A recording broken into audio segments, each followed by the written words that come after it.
రాజంపేట మండలంలోని భక్త కన్నప్ప జన్మస్థలం ఉటుకూరులో ఉన్న శివాలయాన్ని దర్శించుకుని ప్రత్యేక పూజలు అభిషేకాలు నిర్వహించారు. భక్త కన్నప్ప జీవితాన్ని ప్రదర్శించి ఈ సినిమాలో నటిస్తున్నందుకు ఎంతో గర్వంగా ఉందని మంచు విష్ణు తెలియజేశారు. ఈ సందర్భంగా మంచు విష్ణు మాట్లాడుతూ భక్త కన్నప్ప పాత్రలో నటించడం నా అదృష్టంగా భావిస్తున్నా అన్నారు. అంతేకాదు నేను ఆయన జన్మస్థలానికి వచ్చి భక్త కన్నప్ప ఆలయంలో పూజలు చేయడం ఎంతో ఆనందంగా ఉందని తెలియజేశారు. అంతేకాదు ఈ పవిత్ర ఆలయ అభివృద్ధికి తన వంతు సహాయం అందించేస్తానంటూ హామీ ఇచ్చారు.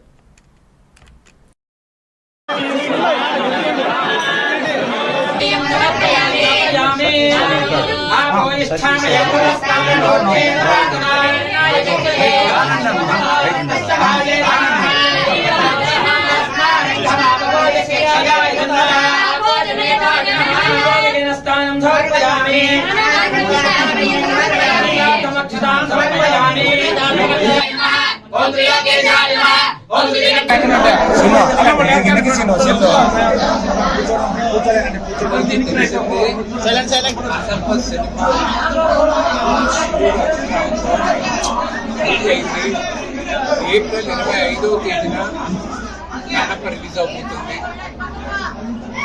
ఇక్కడికి షూటింగ్ స్టార్ట్ అవుతుంది. శ్రీకాళహస్తికి వెళ్ళి అక్కడ దర్శనం చేసుకుని అక్కడ కన్నప్ప గుడికి వెళ్ళి దర్శనం చేసుకున్నాం. ఆయన జన్మస్థలానికి ఆయన ఊరికి రావాలని ఎన్నో రోజులుగా అనుకుంటున్నా. ఈరోజు వాళ్ళ అనుమతించిన మేరగా నేను వచ్చి దర్శనం చేసుకున్నాను. ఈ నమ్మకం ఏంటంటే ఎప్పుడైనా దేవుడు దర్శనం చేసుకునేటప్పుడు దేవుడు అనుగ్రహం ఉండాలి, వాళ్ళ అనుమతుండాలి. ఈరోజు వచ్చాను కన్నప్ప ఊరికి. ప్రపంచానికి నేను చెప్తున్నాను. దాదాపు 50 సంవత్సరాల తర్వాత మళ్ళా తెలుగులో కన్నప్ప చిత్రం చేస్తున్నాం. శివుడి ఆజ్ఞతో ఈ తరానికి కన్నప్ప కథ చెప్పాలని మేము ప్రయత్నిస్తున్నాం. ఏప్రిల్ 25వ తేదీన మీ అందరి ఆశీస్సులతో మంచి విజయాన్ని సాధిస్తామని మనస్ఫూర్తిగా కోరుకుంటున్నాను.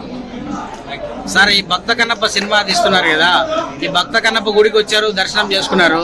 ఈ గుడికి మీరు ఏమైనా చేయాలనుకుంటున్నారా? 100% చేస్తాను.